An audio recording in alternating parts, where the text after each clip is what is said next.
جلو دعوتشون کنه، بهشون حرف بزنه، تربیت کنه. نه، بعضیا میگن آقا شما میگید فرزند زیاد تو خونه، خب اگر زیاد شدن تربیتشون نمیتونیم بکنیم. این حرف غلطه.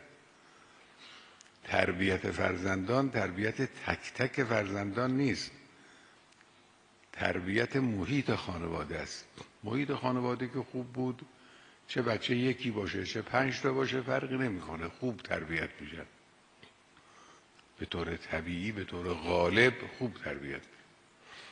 پس بنابراین یحتسبهم عند الله که در این حدیث شریف هست، معناش این است که بچه رو جوری تربیت کند که بتواند پای خدا حساب کنه اون رو. حالا اگر من قدم اولادا یحتسبهم عند الله، اگر تقدیم کند اولادی را، تقدیم کنه یعنی بار بیاره، پرورش بده، ارائه بده، فرزندانی را که بتواند اونها رو پای خدا حساب بکند، حجبوه من النار باذن الله عز وجل.